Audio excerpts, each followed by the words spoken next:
Who wants a league winner? I got them.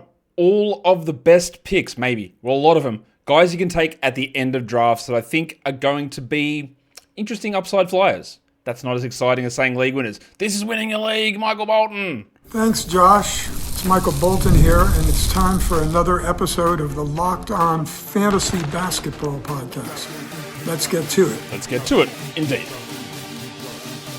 You are Locked On Fantasy, your daily NBA fantasy podcast.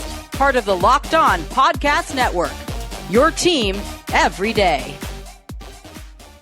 Hello and welcome to the Locked On Fantasy Basketball Podcast, brought to you by Basketball Monster. My name is Josh Lloyd and mine is a butt that truly won't quit. I'm also the lead fantasy analyst at basketballmonster.com, and today's episode is brought to you by FanDuel. Right now, new customers can bet just $5, and if your bet wins, you'll get $300 in bonus bets to use across the app. Head to FanDuel.com to get started. Thank you also for making Locked On Fantasy Basketball your first listen every day. We are free. We are available on all platforms.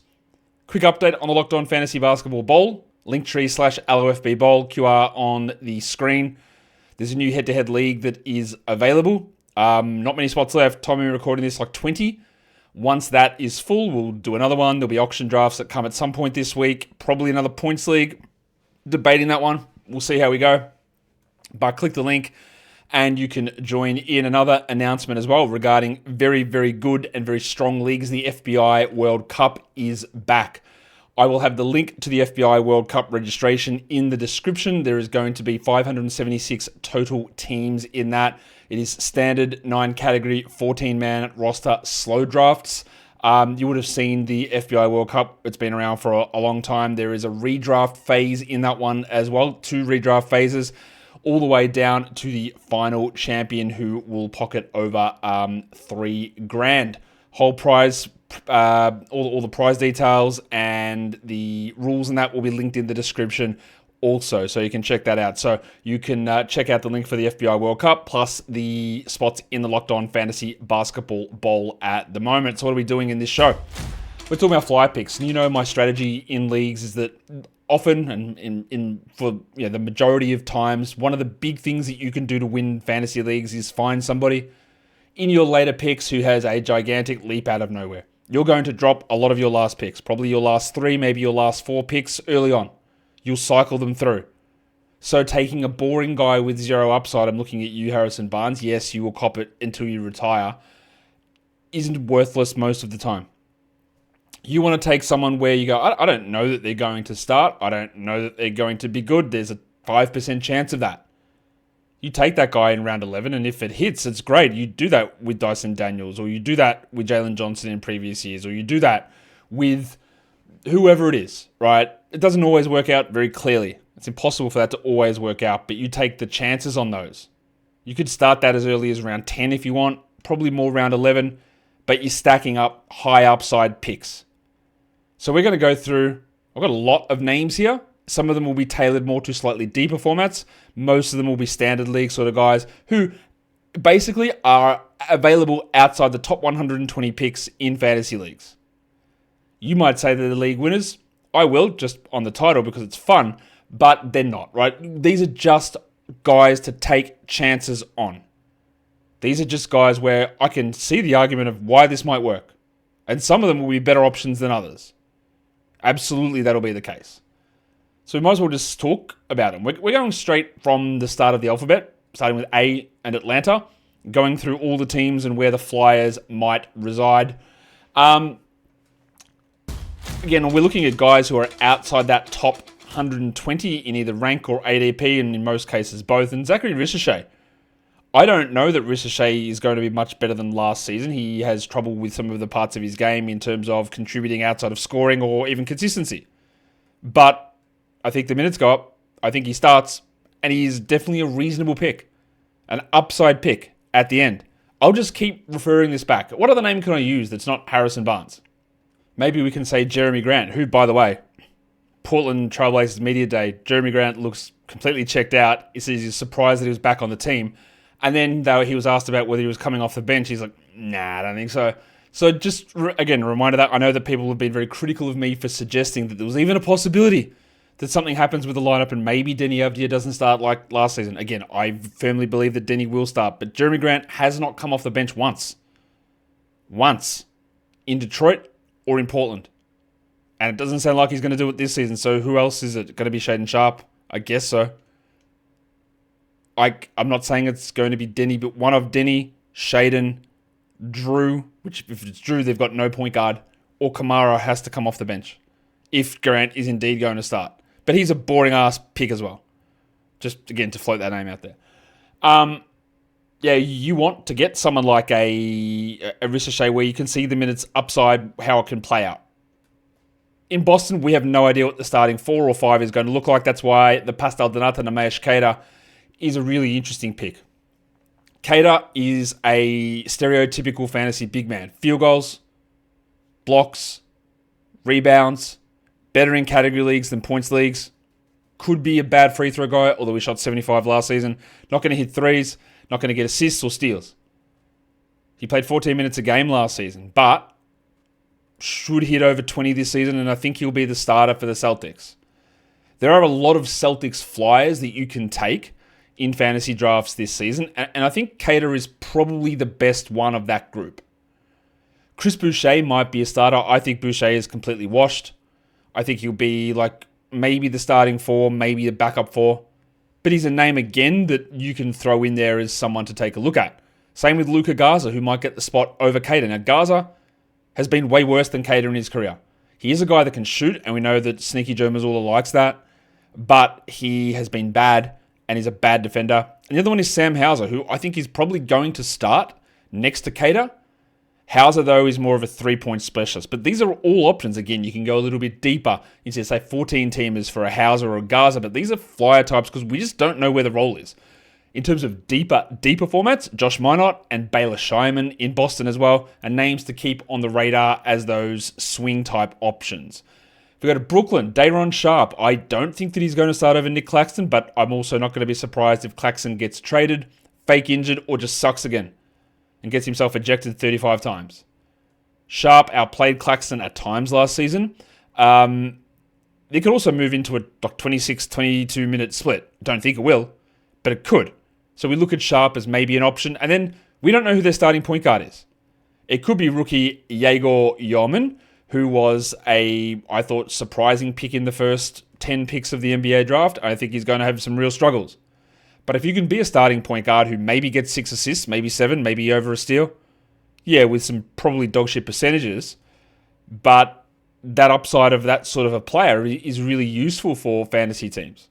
So that's why you take a chance on it. Now, I don't think it's going to happen. I don't think he's going to be good. I don't think he's going to be useful. And in fact, even if he does start, I think he probably won't be good enough. But it's about looking at where that opportunity can lie. And the same goes with Ben Saraf, because I thought that they'd give Nolan Traore more of an option, but according to some reports out of early parts of Nets camp, is that Saraf seems more likely to be in the rotation, which is, I think, incorrect from them, but whatever, I'm not there. You can also go to the newly acquired Kobe Bufkin, who maybe is even behind Saraf and Yeoman. I think that Bufkin is probably the better player out of all of those guys. So we keep an eye on it. And same with Noah Clowney, who looks bigger. He's put on more muscle in training camp. And currently we expect that Michael Porter is going to start at one of the forward spots, and I think it's probably Zaire Williams, but it could be Clowney over Williams very easily. And he does have an interesting fantasy game if he decides he's going to hit 2-pointers, which he didn't last season. So again, just names we keep an eye on. The Charlotte center position, we know that there's a disaster brewing there because they're all bad. But Moussa Diabate, the big cock himself, Ryan Cockbrenner, or what about the cockroach, Mason Plumlee? Do not be shocked if Plumlee opens the season as the starter and Diabate is the backup, and then by January, Cockbrenner's starting. I would love to get more information on this before deciding which direction we're going to go. The best fantasy player there is Cockbrenner. But he's the least likely to be playing early minutes. But again, that's what we do. We take a flyer on these picks. We maybe try a Cockbrenner. If we hear that Plumlee's starting, maybe we take him with the last pick. And then we see how it plays out. And then we move on from them when it invariably doesn't. We've also got a couple of other Hornets guys who might be starting in the backcourt. Colin Sexton, if he is starting, I would be interested because it is hard to find scoring. He can do it efficiently and he can get some assists. Or it could be the big Areola Concanipple, who I think will find it tough as a rookie just to try and fit in, find his spots, get his efficiency right, find enough of ball handling and shooting opportunities. In Chicago, there's one starting spot I think that's up for grabs. It could be Isaac Okoro. Even if it is, he will be your Harrison Barnes. You will not want him. But if it is Fanapants Kevin Huerter, then we're way more interested. If it is Ayo Dosunmu, well, I'm a little less interested than it is Huerter, but that's something to look at. And the absolute wild card there is Trey Jones, a guy that can help push the pace. Yes, you would have Kobe White and Josh Giddey there as well, but White is probably more of a 2 and Giddey's got the size to play the 3 with a lot of ball handling. I don't think it's Jones, but it's again just a name to watch. He will get a role somewhere, and in deeper leagues when you're taking late flyers, Jones is someone who's really not on the radar at all. We'll come back and cover another bunch of absolute guaranteed lock, stone cold of the century league winners. Today's episode, though, is brought to you by FanDuel Sportsbook. With the NFL season here, FanDuel has got everything that you want, an offer you won't want to miss. Right now, new customers can bet just $5 and get $300 in bonus bets. If you win, that is right, you pick a bet, you put down the $5, and if it hits, you'll unlock $300 in bonus bets to use right across the app. You can use it on player props. You can use it on same-game parlays, other parlays, future bets, straight-ups, spreads, totals. All that stuff. You want to look at win totals across the NBA. What's the Nets? Go under. What's the Celtics? Go under. Check all of those things over on FanDuel. Put your knowledge to the test as either a casual fan or a hardcore nuff. FanDuel has everything for you. So, what are you waiting for? Go to FanDuel.com to download the FanDuel app today and get started. And don't forget to gamble responsibly. Okay, we are here talking about late round flyers, aka league winners, guys to pick in the last few rounds of your draft that have got some upside, and talking about the likelihood and the scenarios in which those guys can work out. If we go to Cleveland, now DeAndre Hunter usually could fall into the Harrison Barnes, you're boring mode. But with the absence of Max Strus and Darius Garland early in the season, I think Hunter is absolutely worth taking that flyer pick on. His game is annoying to me. His fantasy value is annoying to me, but if you're pushed into a role with larger usage early on, and that's another way to use your last picks, get someone who does something for 2 weeks and then piss him off. Get someone who can do something in the first week and then get rid of him. But that's what you do. And the same goes with Lonzo Ball. What if Lonzo starts? Lonzo, Mitchell, Hunter, Mobley, Allen. Wouldn't be crazy. Who else are they starting with both Garland and Strus unlikely to play? Lonzo might get you 7. But also 7 rebounds. Maybe he gets you 6 rebounds and 7 assists. Who knows? With a steal, with a block. That's useful for category leagues. Yeah, he'll probably shoot 32%, but yeah, it's in the mix. And then if you want 3s, Sam Merrill's your deeper league guy. In Dallas, it's not as clear cut, but Paul Washington Jr., there is upside in PJ. Now, the upside comes through injury. If Derek Lively is not available to start the season, Washington's value is up. If Anthony Davis gets hurt during the year, Washington's value is up. Because at the moment, I don't think that he's going to be able to start or get huge amounts of playing time, PJ. But there comes a stage when you're sitting at pick 145, and PJ was a top 100 player last season, albeit in 32 minutes, which he won't do this season. But that gives you the upside. And if he comes out and he plays 27 a night, and they are fully healthy, then you can move on. But that is what we're talking about. And the other one there is more of a deeper league. Hey, what the hell am I doing here? I don't believe in D'Angelo Russell. Maybe Brandon Williams can now play him. There is another side to this argument that Brandon Williams doesn't even make the final roster. And it's Dennis Smith Jr. who gets that spot. I don't think that'll be the case, but it is possible. But Williams could be the starter or could be finding a new team. They are all outcomes that could happen. Let's go to the next grouping of guys. Derek Lively is in this mix as well. Lively needs, I think, 27 minutes a night to be a solid fantasy guy, and given that he's probably hurt to begin the season, he's going to be hard to get that. But it's not impossible. So when you're looking for that traditional big man numbers and you don't want to just try to decide who the Hornets guy is going to be, or you're not convinced on Cater versus Garza or whatever, then maybe Lively can be someone there in year 3 who could deliver some of those numbers for you. Jaden Ivey, I think will start for Detroit. He's going at a round 11, round 10 zone. I just think he needs to be drafted in every league. I'm not convinced on Ivey's shooting from last season or what's even going to happen with him and Cade, but this is a huge year for him. So he has to be picked. Deeper leagues, you go Ron Holland the second. I don't know if Rugged Ronnie's going to do enough, but he was great in Summer League. What if he pushes Tobias Harris or even Asar Thompson? It's a long shot. It might seem counterintuitive to you that I would have Al Horford as an upside fence swing guy, because we've seen Al Horford. He's a million years old. But honestly, where he is positioned in the rankings and the role that he might have to play for Golden State, like 28 a night, maybe more, I actually think that turns into a valuable option. And the next one is almost a true just swing, because I don't know what is going on with John Kuminga. I don't know if he is going to play, when he is going to play, or for who he is going to play.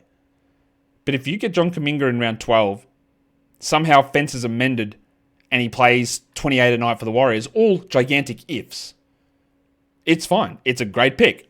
Now, if it doesn't happen, you just move on. You're not wasting anything premium in getting the bucket onto your team. But I'm interested. In Houston, Tari Eason, Reed Shepherd, Jabari Smith Jr. are all going outside the top 120 in a lot of drafts. I think you'll see those numbers pull in, but I can see Shepherd and Eason in particular easily being top 100 guys. Easily for Eason. Smith, a little bit harder to get there, but you never know. He just got his extension. It's year 4. What if we do see Jabari turning it on a little bit more this season and producing to the level that we may have hoped he was able to do more as a rookie? All of these guys are worthy picks. We got some really intriguing news yesterday that Isaiah Jackson is running with the starters as the starting center for the Indiana Pacers. Now, he tore his Achilles 5 games into last season, and I've said this all along.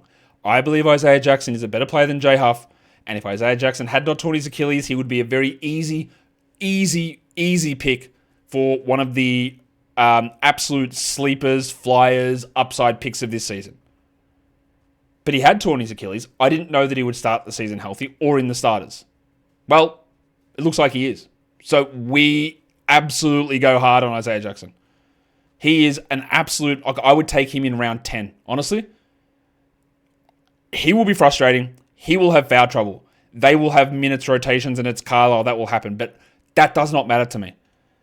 If he is the starter, and it appears that he will be Isaiah Jackson, he almost is the number one priority upside flyer, late round pick swing guy. You could get 2 blocks, 8 rebounds, 66% shooting, 11 points, a steal. You can get all that with this guy. At times he's flashed a 3-point shot. Don't think that'll happen. Free throws can be a problem. He's like that traditional big, but like better than Cater, better than Cockbrenner. Honestly, could be better than Nick Claxton. There is still going to be minutes limits, and there are going to be games off, but this is an absolute have-to-pick guy. So is Jay Huff, but Huff moves well down the pecking order if he is the backup from the get-go. Now, Jackson might be terrible, and Huff might be great and take over from Jackson. Like, that might happen, and that's an adjustment you make. That is why Huff is still on this list. The Pacers have got a lot of these guys we can take late. Aaron Nesmith is going to start. In the past, he's had problems with foul trouble, but he's a good shooter who gets steals, some out-of-position blocks, and I think he's going to take on more usage. I like that. Timothy John McConnell, he is going to play more minutes. And at times last season, we'd worried that he was like the third-string ball handler with Nembhard and Halliburton, but now he's very clearly the number 2.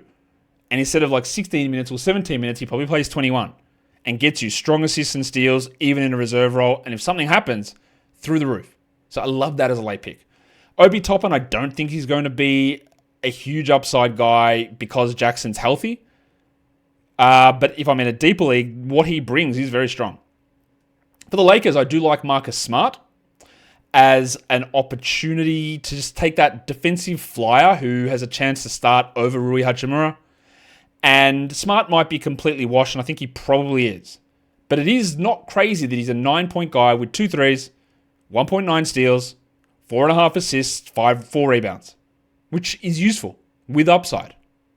Just, you'll notice I didn't put any Clippers guys in there. No one really fit the bill. But ESPN has updated their category league rankings, by the way. Just a quick note on the Clippers. Brook Lopez is ranked 53 for their category league rankings, and Zubats is ranked at 94. So, like, I don't know, drop a lol in the comments if you want, because I can't for a million years understand why that makes any sense. I love getting Scottie Pippen late. The Grizzlies have a lot of big men out, obviously, at the moment. Pippen, though, I think even has a chance to be a starter over Kentavious Caldwell-Pope. Maybe even over Wells. And I think he plays ahead of Jerome. Assists, steals, threes, decent scoring. I think that he's a 12-team draftable guy in every format. And given the injuries in Memphis, you have to get Santi Aldama too. Aldama pushes pretty close to Isaiah Jackson as one of those early guys to pick. Now, the difference, I guess, with Aldama versus Jackson is Miles Turner's not coming back. But Zach Edey and Jaren Jackson are. So Aldama's value will fade, but it might last 6 weeks, so who cares? Great late pick. Less interested in Jalen Wells, but I think he's going to start. And he was quite bad for fantasy as a rookie, even though he started. But he could play 6 extra minutes. He could become a Kentavious Caldwell-Pope at his best. At some point. Maybe not. KCP was a better scorer than that. I do like getting Davion Mitchell against these. A lot of these are predicated on these injuries, and the updated timeline on Tyler Hero means Mitchell's probably playing 35 a night for the first month to 2 months of the season, and that is absolutely like a round 11 pick. And the more I think about it, I think little Chungus Nikola Jovic is going to start for the Heat as well. He had some really strong moments last season, broke his hand. I think he will start over Ware, an out-of-position assist guy with no defense, but can hit threes, can score, can rebound, and his free throws are pretty good as a power forward. I like getting these guys with these late picks. And one of the things you'll notice, there's a lot of names we're mentioning here. A lot of names we're mentioning, including another Miami guy I'm going to talk about in a second, Terry Rozier. I got no idea what Rozier is going to do, but what if, with Hero out, Rozier plays 30 minutes and he's the starting point guard, not Mitchell, and he finds his form again that was completely gone last season? I don't think it's likely, but it's possible. And one of the things we talked about, we know it's mentioned all the time. Kyrie's out, Halliburton's out, Lillard's out, Tatum's out, Murray's out. All of the good players are out already. Van Vliet's now out. Oh no, what are we going to do? They're all point guards, all the assists. We hear this all the time from me. I drone on and on about it like an annoying dickhead, right? All the time. But what I have noticed this season is there is a million guys, and that is an exaggerated number, but there are a lot of guys, more than usual. Like I did this show last season of these late round flyers. I think I had 49 guys. I got 65 this season of guys that I could justify going in the final 3 rounds of the draft. And guess what? In the final 3 rounds of a standard draft, there's 36 players. There is so many guys with either uncertainty or just enough value that they can be 12-team league players, meaning that your waiver wire is going to be, I'm not going to say loaded, but there are going to be so many different players who are going to contribute at times over the season with values fluctuating that you are going to have to be on top of the trends. You are going to have to be paying attention to who's in and who's hot and who's cold and what's the schedule like and the streaming and making sure you're taking advantage of it. There is 60 guys here at least that would make sense on a 12-team roster, and half of these guys will go undrafted. At least. Over half of them will go undrafted in a standard format. And if you're playing a 10-team league, you're going to have even more of them. By the way, one thing I disagree with, that some people do agree with, is this idea now you got to have smaller rosters because you want the waiver wire to have better players. I disagree completely. I think that takes a lot of the skill out of it. It reduces your skill in drafting, your talent identification. Like if your league's just got a bunch of top 100-ish guys on the waiver wire, I don't find any challenge in that. I don't find any challenge in it. I think the challenge is not as great. I don't find it as fun. It's like the same reason I say you got to have IL, because I don't want people dropping good players. That's better. It livens the waiver wire. I don't think that's actually that good. I don't think it's that fun. But, to each their own, I guess. We've got more of these flyers to talk about, but today's episode is brought to you by a new sponsor, and that is Peloton. Peloton is shaping the future of fitness with the brand new Peloton Cross-Training Tread Plus, powered by Peloton IQ. It is their most advanced equipment yet, designed to give you real-time guidance and endless ways to move, whether you're running, lifting, or cross-training with your favorite instructors. This is training reimagined. Peloton is built for breakthroughs with tools that help you plan, stay motivated, and reach peak performance. The Peloton IQ system is great because it gives you real-time strength coaching. It tracks your reps, it suggests the right weights, it corrects your form, making every rep safer and smarter, and the swivel screen is a game changer. Go from running on the Tread Plus to strength training without missing a beat. I've got a couple of Peloton products myself. I've got the bike and some of the weights and the yoga stuff. I love it. You know what? I need to get back onto it, but the programs and the way it guides you through is great. Plus the new Peloton IQ is awesome. The personalized class recommendations keep you engaged. So let yourself run, lift, flex, and push forward.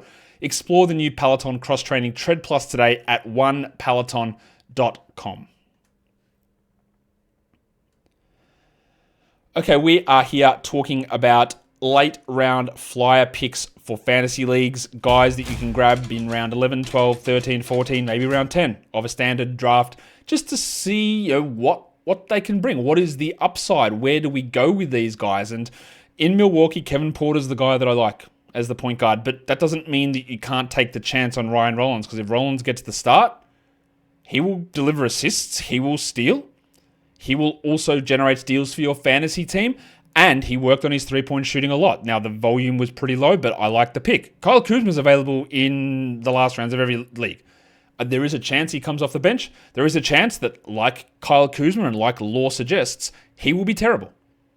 But if he plays 33 minutes, he could be an 18, 6, and 4 guy with bad percentages and bad defensive stats. But just look back to 2 years ago in Washington. The numbers were really good. Now, the quality of the players in Washington versus the quality of the players in Milwaukee is a little different. It's not that different, though. So Kuzma is an option. And if you really don't think it's Porter or Ryan Rollins, you might think it's Cole Anthony. More deeper leagues, I think he is going to be further down that list. But the talent's there. In New Orleans, Yves Missi, I think, will be the starting center. Now, Yves Missi, I thought, was pretty bad as a rookie, especially for fantasy. I don't believe he fits at all with Zion, but New Orleans lives in opposite world. They do shit that makes no sense at all. So they could continue with that. Or they could try another player that doesn't fit with Zion, and that's Derek Queen. The Ice Blizzard himself, that's the word, isn't it? Blizzard? Derek Queen? Blizzard? Whatever. Close enough. I don't have it. Blizzard. I'm going to double check it. If I'm going to make jokes, got to get them right. You don't know why I said Ice Blizzard. It's just Blizzard. Of course it is. All right, the Blizzard, Derek Queen. I think he's going to be a bad fit. I think he's going to be a bad NBA player, honestly, given the situation that he's in. But he could be the starting center. I guess there's a long shot that Kevon Looney is, and even if Looney does start, he moves into Harrison Barnes territory. He is the honorary pencil, because if he started, I wouldn't even care to draft him. But Missi, maybe he does improve. Maybe Queen gets the nod straight away, and his scoring and offense is just so overwhelming that he has to be rostered. Again, I don't think that's going to be the case, but it's possible. If you want to get a big man who I think is going to have a much bigger role than last season, we can go to Mitch Robinson in New York.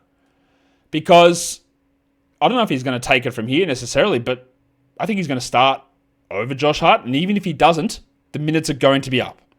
You want your traditional big man. You don't want Nemeas Shkader. You might decide you want Robinson. Rebounds, blocks, field goal percentage. He's not going to score very much, but it is also worth noting, Tom Thibodeau does not coach his team anymore, so these centers won't get single-digit usage. Robinson's going to have bad free throws. His blocks aren't as high as they used to be, and his minutes upside is going to be somewhat limited, but he still can be drafted. He absolutely still can be drafted. And the long shot to start for that team is Juice McBride. I've heard a couple of people say, oh yeah, Josh Hart or Mitch Robinson, but don't be shocked if it's Juice McBride. I go, really? After they brought in Brogdon and Jordan Clarkson as well. But McBride's a good shooter. And getting some more shooting around that grouping with Brunson and Towns is maybe useful. We'll see the way that Mike Brown uses him. But again, that's more for deeper leagues, but it's one just to not ignore completely. Cason Wallace and Alex Caruso, they're basically Spider-Man memeing each other, steals guys in the Thunder. If Caruso played 28 minutes a night, he'd be a top 100 player, but he probably won't. But also, you never know, but you sort of do. And Wallace, I think Wallace has top 50 fantasy upside in him, not this season, and probably not on the Thunder. But if he was to find a role on another team, almost like a Brunson going to the Knicks, quickly going to the Raptors, that sort of a scenario, I think that it is there for Wallace. So I don't mind grabbing him late for certain scenarios. I don't think that Goga Bitadze is going to start for the Orlando Magic, but I'm not going to rule it out. Mo Wagner's not there to start the season, so Goga's at least going to be in the rotation. The Dart can put up big numbers. Now, I do think it will be Wendell Carter Jr., who, himself, is a worthy late-round flyer, because Wendell was pretty bad, and you might think that Wendell's a Harrison Barnes, and I get that. But he has, as soon as like a couple of years ago, been very good for fantasy. if he plays 28 minutes and somehow the blocks come back up or he doesn't shoot 20% on threes, he can be a little useful. Now, I'm not gonna really recommend Wendell or even Goga as 12-team league picks as a general rule. There are much better options I prefer, but I'm not going to rule them out. In Philadelphia, Jared McCain is out. Paul George and Joel Embiid are probably not going to be there to start the season. So I've got 3 names to fill some of those spots. Kelly Oubre Jr., Quentin Grimes, if he signs, and the dominatrix, VJ Edgecombe. I would take Oubre probably over Edgecombe, but if we hear that Grimes is signing, I think that Quentin probably starts. And if Grimes is starting and George and Embiid are out, then we are in. And we will drop him later on.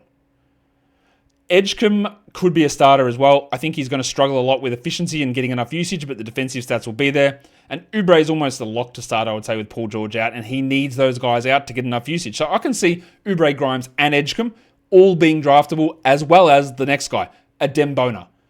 Now, maybe they go back to the big avocado, Andre Drummond. Maybe he is the starter. But Bona was awesome down the stretch last season. Small sample size. He blocked a lot of shots. The free throws were pretty good. Good rebounder. And if Embiid is not going to be there, Bona, I think, should be drafted in every league, and then we see what happens. By the way, in one of the Locked On Fantasy Basketball Bowl Roto Leagues, I picked Kawhi Leonard and Joel Embiid on the same team. Yeah. You know why? Well, I got them in round 4 and round 6, or round 7 actually, I think. And it's a Roto League. But don't ever do that in a head-to-head league. It's a Roto League. Some of the names to go through. Grayson Allen or Ryan Dunn, I would say, have chances to start. There's some rumors of Allen starting in Phoenix, and that defense would be a disaster. But 2 years ago, Allen was really good. He shot like 45% from 3. His assist numbers are up. And last season, it was never going to be possible to do that. And it wasn't. But a lot has changed in Phoenix. So if Allen is starting, which again, I don't think he will be, I would be interested. And it's worthy of a flyer when you get to like a 14-teamer. Ryan Dunn, he's going to be terrible in a lot of things. But steals, pretty good. Very good. Blocks, not bad. The percentages are an issue. He could start at the 4. But it also could be like Hayes Davis. It could be Royce O'Neal. That's a really weird spot. But Allen and Dunn are the only guys I'd really consider there. In Portland, Drew Holiday is going outside the top 120. Scoots out. Drew has to start. Because Shaden's not a point guard. Denny's not a point guard. Jeremy Grant's not a point guard. Kamara's not a point guard. The only point guard is Drew Holiday. He has to start. Meaning he has to be drafted. Meaning I'd be okay with him in round 10, honestly. And then you reassess it later on.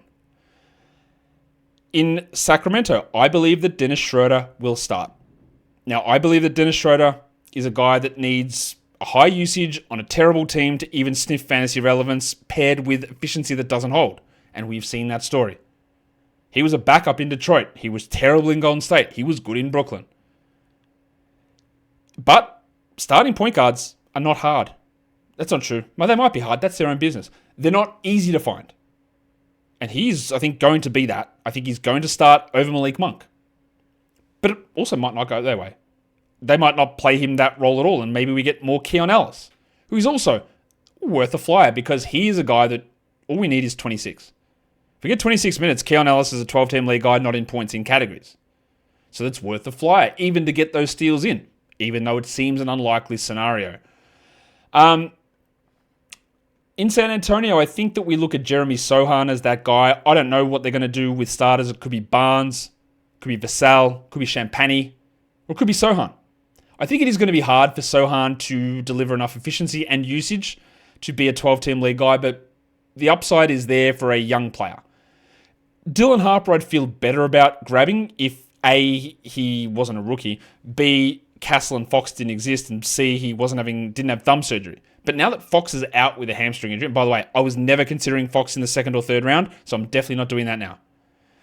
Harper could still be, if we see Harper is cleared to go opening night, then yeah, we would grab him last round. Because he would get an opportunity to play minutes early on, maybe an opportunity to show that he's better than Castle, and then hold a role over Castle when Fox returns. But that's an unlikely one. So is Colin Murray-Boyles, but in deeper leagues, he has a chance to earn the 6th man role in Toronto behind Pirtle, Barnes, Ingram, Barrett, Quickly. I'm not sure how Murray Boyles would measure up to Dick in terms of the rotation, but in terms of fantasy, I much prefer taking Murray Boyles than I do prefer taking Dick. The other one maybe to look at there is Jacoby Walter, but Murray Boyles would be more interesting because of the diversity in his defensive game. Utah's got a lot of guys to grab late. Kyle Filipowski. Now, at the moment, the role's a little weird. Because if you think that Ace Bailey, Larry Markkinen, and Walker Kessler are going to start, I don't know where the hell Filipowski plays. And that's not even including Yusuf Nurkic or Taylor Hendricks. So, I think that's one of those ones that probably bumps up later in the year, but we take it early because if he gets 28 minutes, Kyle Filipowski, we love it. I also don't really trust Isaiah Collier, but starting point guards who get you 8 assists, who even if we get a 5 or 6 percentage point jump in the shooting, that'll make him worth it. And we take those chances. It's one of those ones. I think it's a 5% chance that Collier works out as a 12-team league guy. But do I take him or do I take Harrison Barnes? I think you know the answer. Taylor Hendricks, the steal and block and 3 potential is intriguing coming off the broken leg. But like I said with Filipowski, where are the minutes? If I'm in a points league, Ace Bailey is an incredibly easy, clear pick. Has to be picked. Category leagues, less so. I think he's actually going to be terrible for fantasy leagues, but that one's more of a points league flyer pick.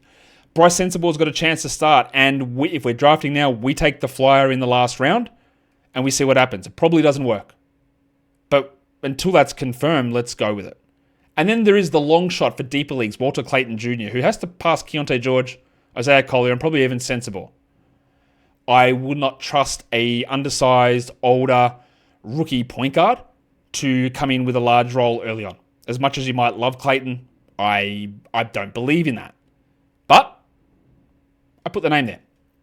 I think Cam Whitmore is one of the top 10 flyer types. Bilal is injured. The comments from the coaching staff about them playing a lot of Bilal last season and they've got to see what Whitmore can do is intriguing. Yeah, Middleton is there, but he's not going to play huge amounts. Whitmore may or may not start, I don't know. Because it might be him or it might be Keyshawn George. And both guys are 12-team league picks. Round 11, 12, do it. I'm less certain about Bub Carrington and Trey Johnson. Trey does not have a diverse fantasy game. And CJ and Bub are in front of him. And Bub, relaxed defense, struggled at times last season. And he also just may not start. But we take the flyers on those guys. We take the chances there. And again, I don't think Trey is going to work for fantasy this season.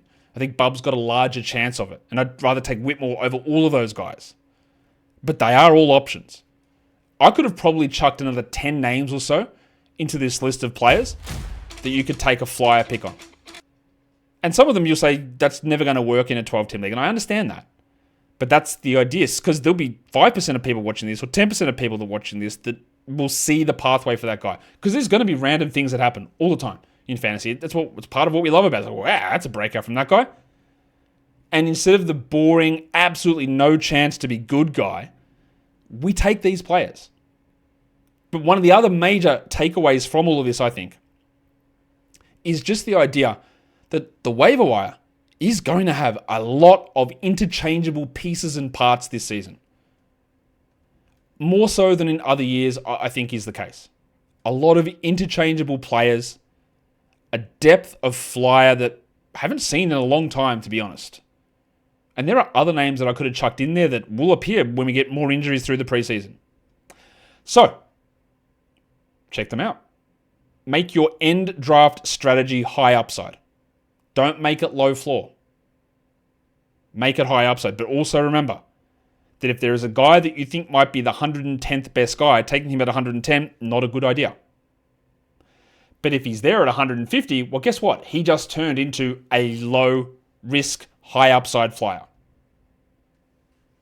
Locked On Fantasy Basketball Bowl, Linktree/LOFB Bowl. That league is filling up. More will come, but that league is filling up. Plus, in the description, the links for the FBI Fantasy Basketball World Cup. Sign up for those.